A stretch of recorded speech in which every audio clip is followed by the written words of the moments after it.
The stagecoach left Clara Mae Thompson on the edge of Redemption Gulch with a cloud of amber dust and a final, rattling groan that sounded like a warning. The sun was a merciless hammer in the vast Arizona sky, beating down on a town that had long ago surrendered. Buildings leaned into one another like weary drunks, their false fronts peeling, their signs bleached into illegible whispers. Dust, fine as powdered bone, coated everything: the warped boardwalks, the empty horse troughs, the very silence that seemed to hang in the air, thick and heavy as a burial shroud. This was not the place of opportunity she had imagined from the hopeful letters exchanged with the territorial school board. This was a place where dreams came to die. Clara clutched the handle of her worn leather satchel, her knuckles white. Inside were her teaching certificates, a handful of well-loved books, and a heart full of Eastern resolve that felt dangerously fragile in this oppressive heat. She was a woman built of quiet determination, with a spine made straight by principle and eyes that still looked for the good in things, but Redemption Gulch tested that faith with every gust of hot, gritty wind. Her gaze fell upon the schoolhouse at the far end of the street.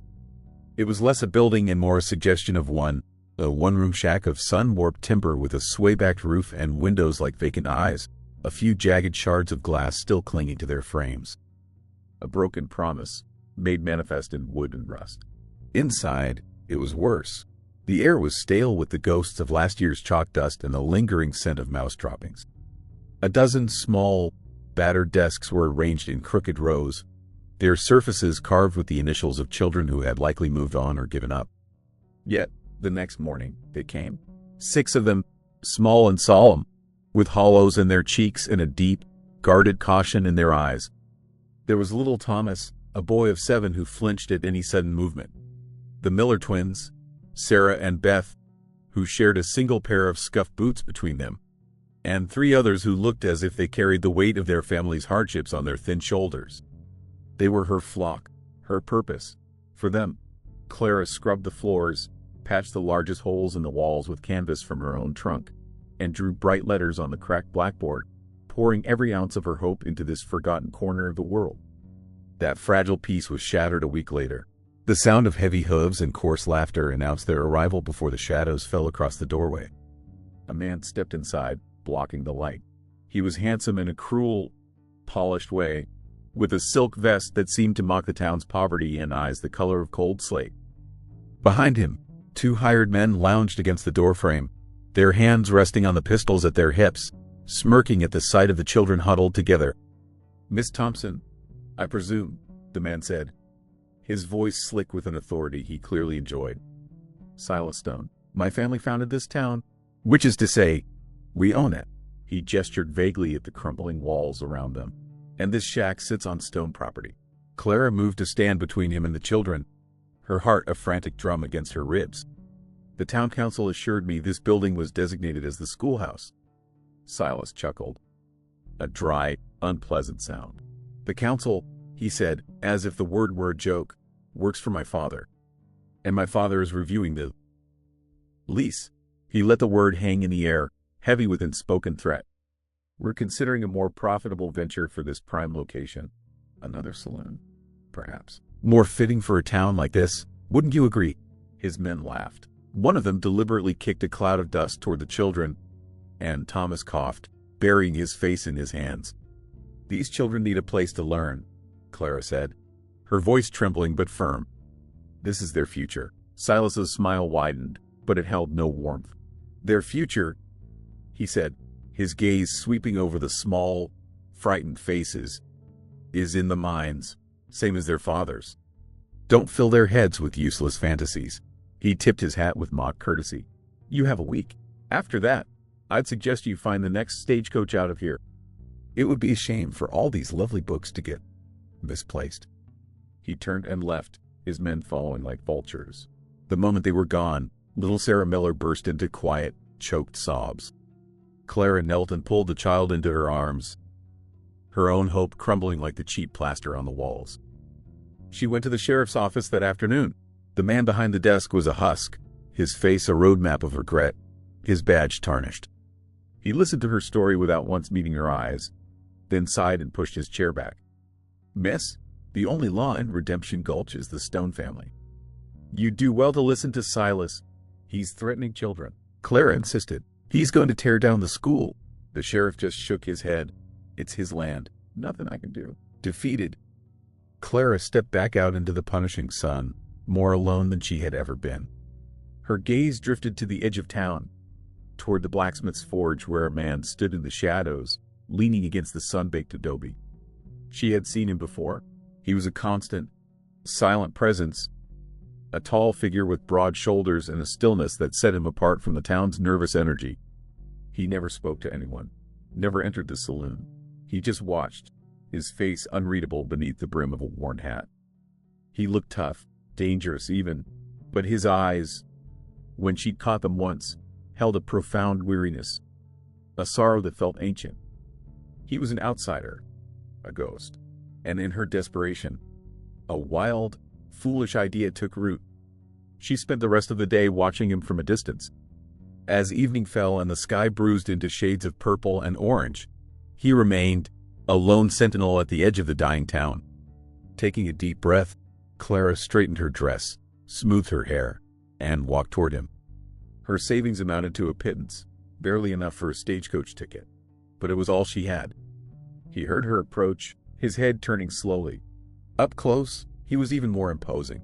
A faint scar cut across his jaw, and his hands looked strong enough to bend iron. He didn't smile, didn't speak, just waited, his gaze steady. "Sir," she began, her voice much smaller than she'd intended. "My name is Clara Thompson. I am the school teacher." She held out the small cloth pouch containing her money. "It isn't much, it's everything I have, but I need to hire someone. Not for violence," she added quickly, seeing his eyes narrow. "Just a guardian, someone to stand at the schoolhouse gate, someone to make men like Silas Stone think twice." Her words tumbled out, a torrent of fear and desperate hope. "The children are terrified. I can't protect them alone. I just need you to stand there, to be a presence. That's all." He looked from her outstretched hand to her face, his expression unreadable. The silence stretched until it was taut enough to snap. She expected him to laugh, to sneer, to turn his back.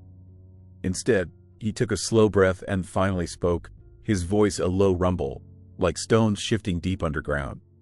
"Keep your money, miss," he said. "I'll be there in the morning." He didn't offer his name, and Clara, stunned into silence, didn't ask. She simply nodded, her throat tight with a feeling so foreign it took her a moment to name it. It was a sliver of hope, fragile and terrifying, in a town that had none. True to his word, he was there as the sun's first rays spilled over the jagged mountains, painting the dusty street in hues of rose and pale gold. Clara, who had spent a restless night convinced he wouldn't show, saw him from the schoolhouse window and her breath caught in her throat. He wasn't leaning against the fence with a rifle cradled in his arms as she pictured.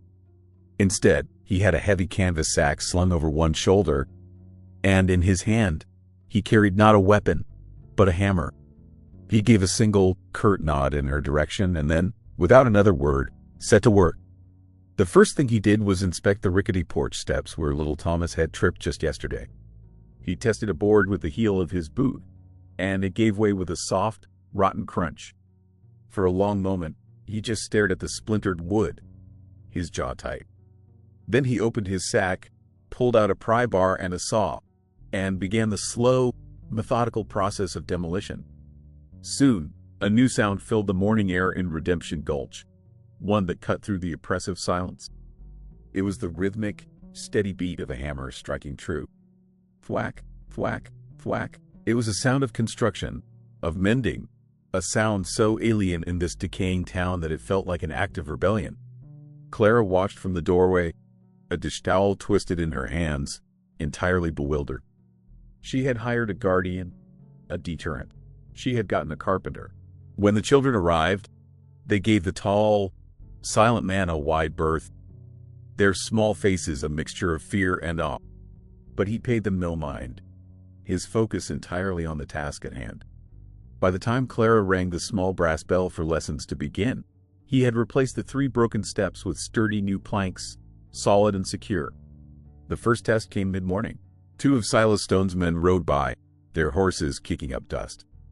They reined in near the schoolhouse, their expressions a familiar blend of arrogance and contempt. "Well, looky here," One of them sneered, his gaze falling on the man working near the fence line. Teacher got herself a watchdog. The silent man didn't respond. He had moved on to the sagging gate and was carefully resetting a hinge, his movements economical and precise.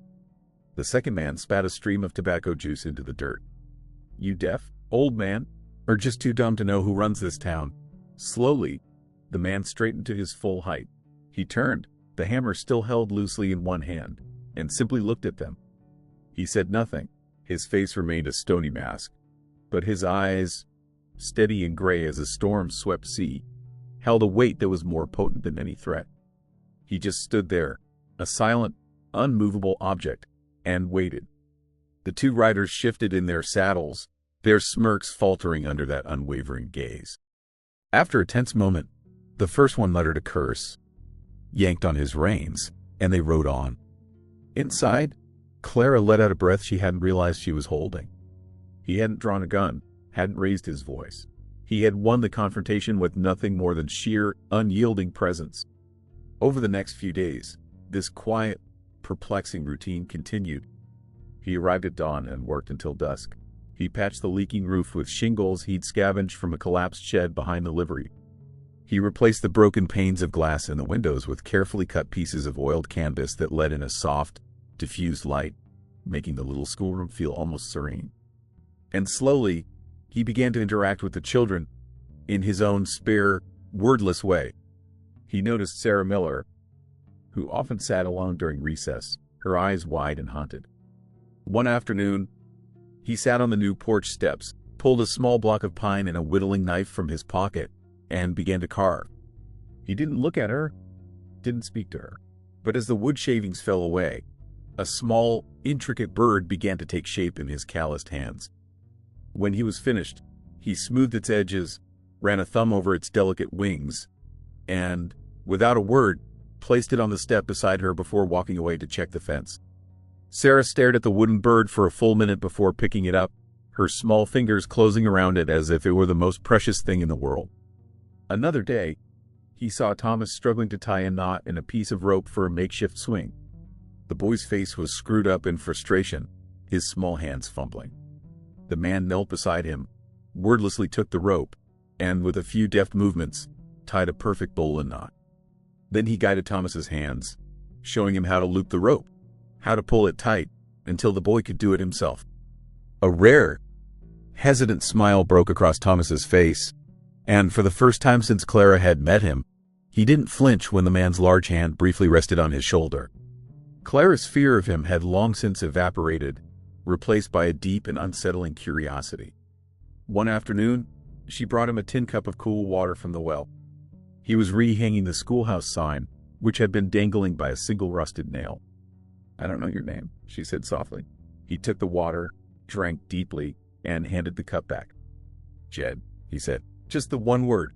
"Well, Jed," she continued, gesturing to the newly repaired building, This is more than I asked for. More than I could ever pay for." He looked at the schoolhouse, a flicker of something unreadable in his eyes. "A building needs to be sound," he said, his voice a low rumble. "Especially one that holds children." He turned back to his work, and Clara was left with more questions than answers. He wasn't just guarding a building. He was nurturing it, breathing life back into it. He was creating a sanctuary, not with a gun, but with his hands. The sound of his hammer had become the town's new heartbeat, a rhythm of quiet defiance. The school was no longer a shack on the edge of ruin. It was becoming a fortress of hope, an island of light in the oppressive shadows of Redemption Gulch. And as she watched him work under the fading afternoon sun, a tentative, fragile trust began to take root in her heart, a trust that felt as dangerous as it did necessary. The fragile piece, built plank by plank and nail by nail, lasted for 2 weeks. It was a period of quiet grace in Redemption Gulch. The children's laughter grew a little louder in the schoolyard, their shoulders a little less hunched.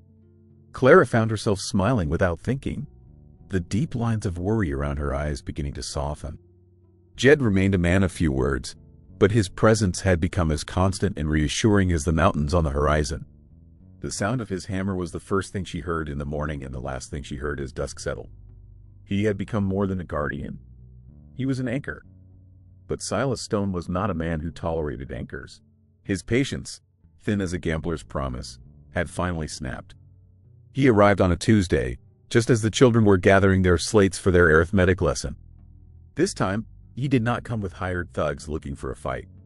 He came armed with something far more dangerous in a town like this: the illusion of law. Flanking him were two men, a sneering, pot-bellied man clutching a surveyor's transit, and a thin, weaselly man in a dusty suit holding a leather folio. "Miss Thompson," Silas announced, his voice echoing with smug finality as he strode onto the newly built porch. "Your time is up." Clara stepped out to meet him, the children huddling behind her like chicks seeking the shelter of a mother hen. "This is a school, Mr. Stone. You have no right." "On the contrary," Silas interrupted, snatching a document from his associate. "I have every right. This is a legally binding notice of eviction." He held it out for her to see, the black ink stark against the cheap paper. "My father has approved plans for a new ore processing mill to be constructed on this site. A venture that will bring real industry to this town, not childish daydreams." It was a blatant, outrageous lie. The last of the silver veins had run dry years ago, but the paper looked official, stamped with a seal she didn't recognize but which carried the weight of authority. "You can't," she whispered, her voice failing her. "Where will they go?" "Not my concern," Silas said coldly. He turned to the surveyor. "You may begin." As the man started to set up his equipment, a shadow fell across the steps. Jed had been at the back of the schoolhouse, repairing a shutter. He moved now to the front, placing himself between Silas and Clara, his body a solid, unyielding wall. He didn't speak, but his eyes, fixed on Silas, were chips of ice. Well, Silas sneered, his gaze dripping with contempt. "The carpenter. Your work here is done. I suggest you collect your wages and be on your way before you're charged with trespassing." Jed remained silent, his stillness more potent than any shout. The two men faced each other, a palpable tension crackling between them. It was more than a confrontation over land. It felt deeply, dangerously personal. Silas's polished composure began to crack under Jed's silent stare, his face flushed with a dark, resentful red. "Still playing the silent martyr?" Silas spat, his voice rising. "Hiding out here, pretending to be some common laborer? You think these people will ever see you as anything other than what you are?" He took a step closer, his voice dropping to a vicious snarl. "You always were a traitor to this family, Jedediah." The name fell into the silence like a dropped coffin. Jedediah. The children gasped. The few townspeople who had gathered at a distance to watch the confrontation froze, their eyes wide with disbelief. Clara felt the world tilt on its axis. The blood drained from her face, leaving her cold and numb. She stared at Jed, at the man who had repaired her school, who had carved a bird for a grieving child, who had become her silent, steady protector. Jedediah Stone. Silas, sensing his victory, pressed his advantage. His words a torrent of poison meant for the whole town to hear. "My little brother, the great disappointment, ran away from his responsibilities, from the family that gave him everything. Now look at him, playing hero for a penniless schoolteacher. Do you people really think he cares about you? About your children? He's a stone. Greed runs in his blood, same as mine. He's just better at hiding it." Clara couldn't breathe. It was all a lie. The quiet kindness, the steady presence. It was all a performance. A twisted game played by a man from the very family that was choking the life out of this town. Her trust, so carefully, tentatively given, shattered into a million pieces. She felt like a fool, a naive Easterner who had been played by a man with a name as tarnished as the sheriff's badge. The sanctuary he had built now felt like a cage, its walls constructed of deceit. She looked at him, her eyes pleading for him to deny it, to say something, anything. But Jedediah Stone said nothing.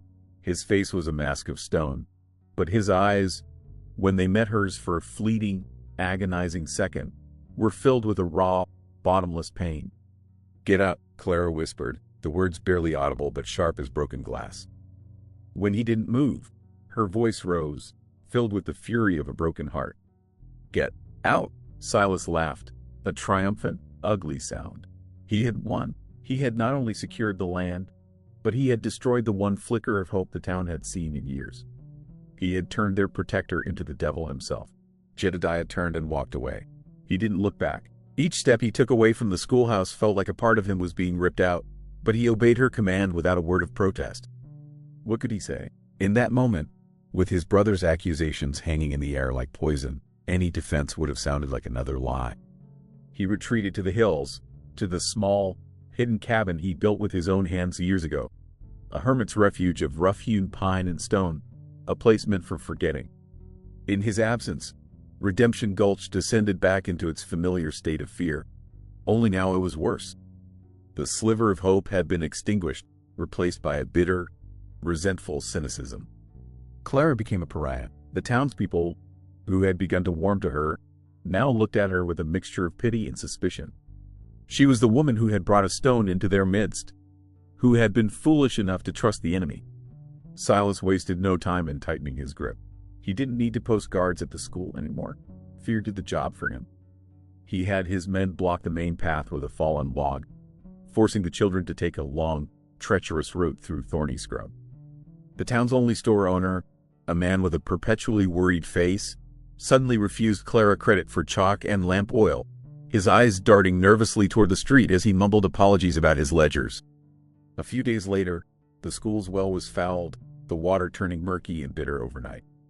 It was a slow, cruel strangulation designed to make her life, and the lives of the children, impossible. Clara fought back with a desperate, fierce pride. She cleared a new path for the children herself, her hands raw and bleeding from tearing away at the sharp mesquite. She paid for supplies with the last of her own money, the coin she tried to give Jed. She and the older children hauled buckets of clean water from a creek half a mile away. But she was losing. The children's attendance dwindled. Their parents, terrified of incurring Silas's wrath, kept them home to work or simply to hide. The little schoolhouse, once a beacon, began to feel like a tomb. Her heart, however, was the site of the most brutal battle. Every night, she lay awake on her thin cot, the memory of Jed's pained eyes warring with the sting of his betrayal. She hated him for the deception, for making her believe in something that wasn't real. But a deeper, more honest part of her remembered the solid thud of his hammer, the gentle way he'd carved the wooden bird, the silent strength that had made her feel safe for the first time in this godforsaken town. Pride was a cold and lonely comfort. The storm broke on a Friday afternoon. It rolled in from the west, a bruised and angry mass of clouds that swallowed the sun and plunged the valley into a premature twilight. The wind howled like a grieving animal, and the rain began not as a drizzle, but as a relentless, driving assault.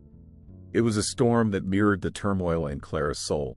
Inside the schoolhouse, the roof, the one Jed had only partially repaired, began to leak. First a single, fat drop of water near the window, then another, then a dozen more. Soon, steady streams were trickling down the walls, pooling on the floor, and threatening to ruin the precious few books she had stacked on a high shelf. Clara and the 3 students who had braved the weather huddled together near the cold stove, a single lantern casting flickering, monstrous shadows. Little Thomas was crying softly, the sound lost in the roar of the wind. It was in that moment, shivering in the cold, dark, leaking room, surrounded by the terrified children she had sworn to protect, that something inside Clara broke. Her pride, her anger, her hurt, none of it mattered. It wouldn't patch the roof. It wouldn't warm these children. It wouldn't stand up to Silas Stone. She had been trying to fight a war with the wrong weapons. She didn't just need a guardian, she needed an ally who knew the enemy from the inside out. Swallowing the bitter taste of her own wounded pride, she made a decision. She wrapped Thomas in her own shawl, assured the other 2 children she would be back, and then stepped out into the tempest. The rain hit her like a physical blow, soaking her dress in seconds and plastering her hair to her face. The wind tore at her, trying to push her back. But she leaned into it, her jaw set, and began the long, arduous climb into the hills. She didn't know exactly where his cabin was, but she had a general direction, an instinct born of desperation. The journey was a nightmare of slick mud, whipping branches, and booming thunder. Twice she fell, her hands and knees sinking into the cold, grasping earth. But she got up each time, driven by the image of the children's frightened faces. She had to trust him. It was the last, most terrifying gamble she had left. After what felt like an eternity, she saw it, a faint, warm glow through the sheets of rain. The cabin. She stumbled toward it, her lungs burning, her body shaking with cold and exhaustion. She pounded on the heavy wooden door, her fist making a weak, pathetic sound against the storm. The door swung open. Jedediah stood there, silhouetted by the firelight within. He stared at her, his face a mask of shock as he took in her drenched, mud-stained form. "Clara," he breathed, his voice rough with disbelief. She didn't have the strength for words. She could only look up at him, her eyes pleading, the rain dripping from her chin like tears. All her anger, all her resentment, was washed away, leaving only a raw, desperate need. He didn't hesitate. He reached out, his large, warm hands closing around her arms, and gently pulled her inside, out of the storm and into the quiet, steady warmth of his fire. The cabin was sparse and clean, smelling of pine smoke, rain-soaked earth, and a profound, bone-deep solitude. A fire crackled in the stone hearth, its warmth a stark contrast to the raging storm outside. Jed wrapped a thick wool blanket around Clara's shivering shoulders and sat her in a simple wooden chair he had clearly carved himself. He moved with a quiet efficiency, his initial shock giving way to a deep, unspoken concern. He handed her a steaming mug of black coffee, his calloused fingers briefly brushing hers. The contact sent a jolt of warmth through her that had nothing to do with the fire. They sat in silence for a long time, the only sounds the howl of the wind and the hiss and pop of the logs. Clara's pride had been washed away in the storm, leaving a raw and painful honesty in its place. "He's winning," she finally said, her voice a hoarse whisper. She stared into the flames, unable to meet his eyes.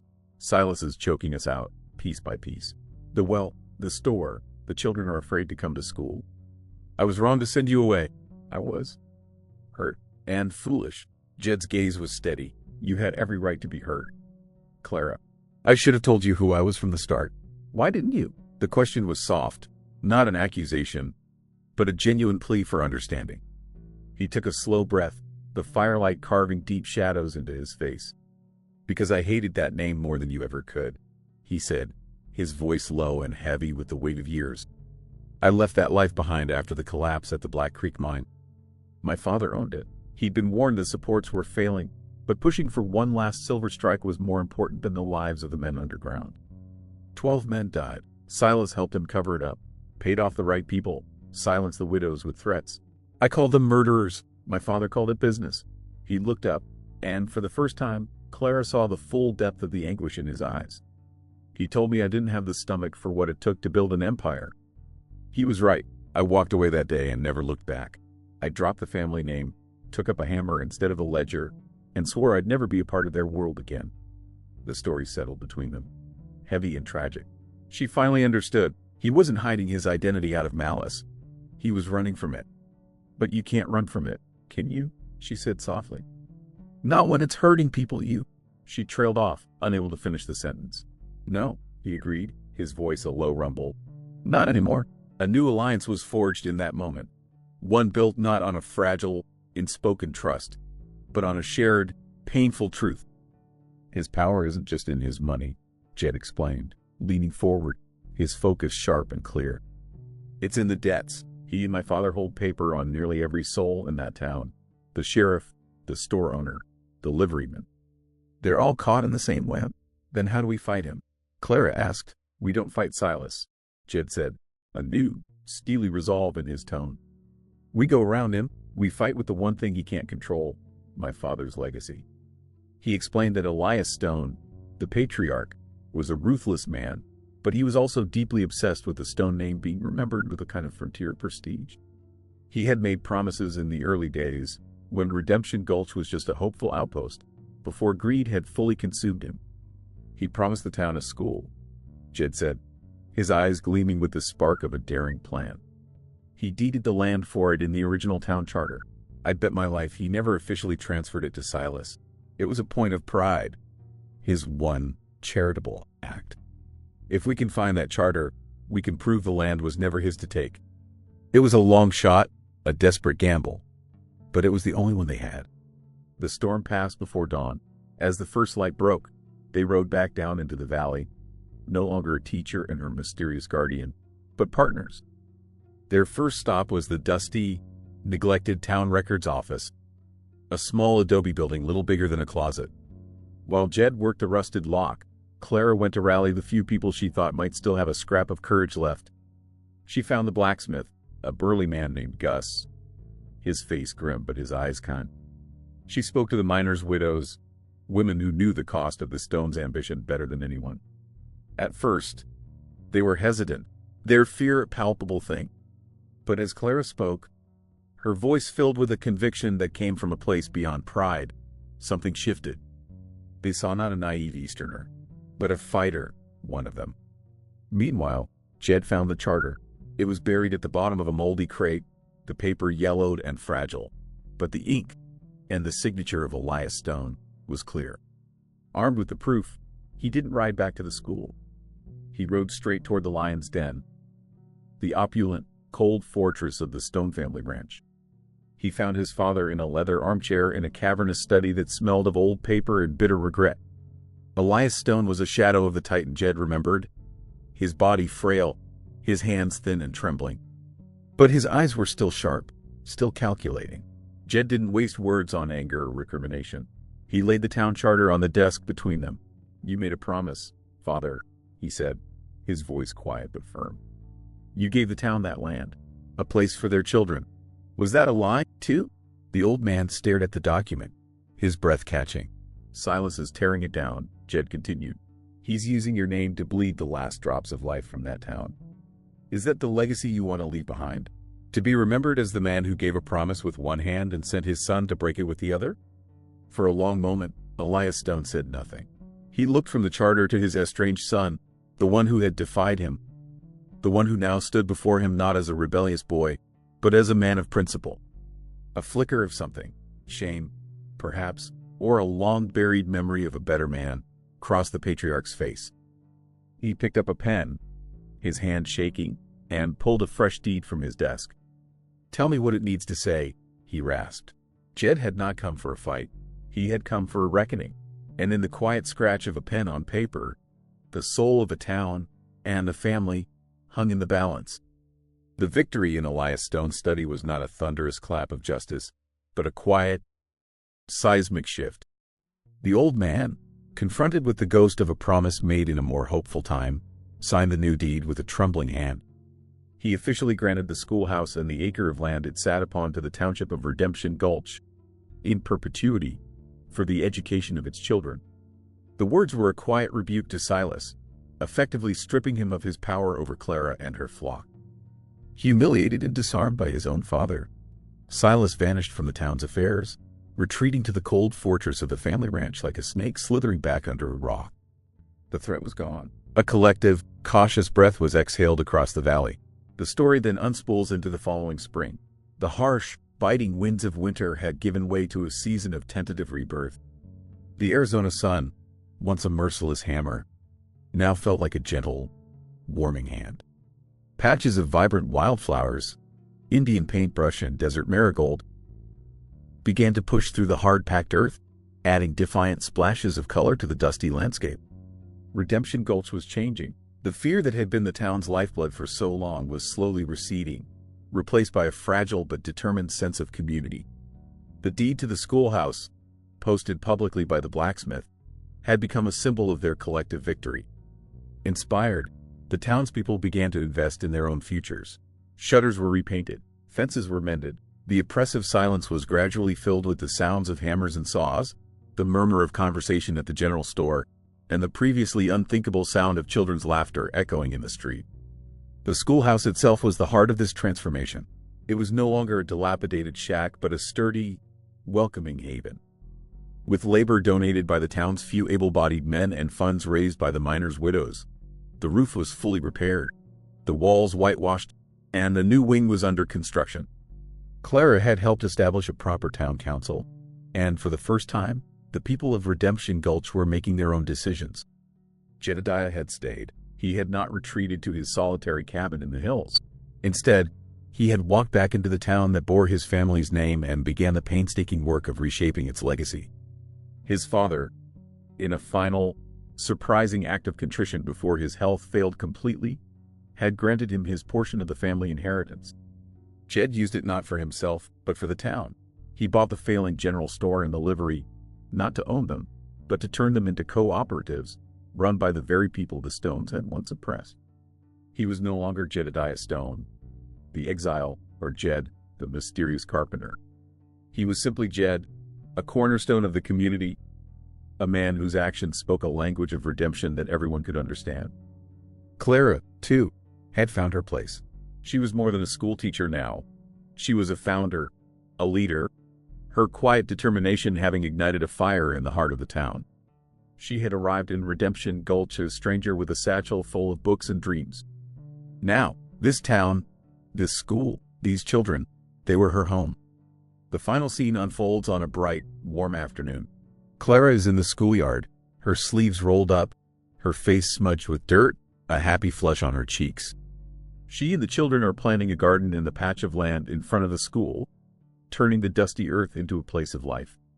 They are planting wildflower seeds, donated by one of the widows. Little Thomas, no longer a boy who flinches at shadows, is carefully patting soil around a seedling, his face a study in concentration. Sarah Miller is laughing as she waters the new plants, the wooden bird Jed carved for her tucked safely in her apron pocket. Jed stands nearby, leaning against the new fence post he'd set that morning. He watches them, a quiet, profound contentment settling over him. He is not a man given to easy smiles, but the harsh lines around his eyes have softened, replaced by a deep, abiding peace. He has spent a lifetime running from his name, and now, here, in this place of renewal, he has finally found a way to make it mean something good. Clara looks up and catches his eye. She smiles, a genuine, unguarded expression of pure joy that makes his heart ache in the best possible way. She walks over to him, wiping her hands on her apron. "They're calling it Clara's Garden," she says, her voice soft. "It's a good name," he replies, his gaze never leaving her face.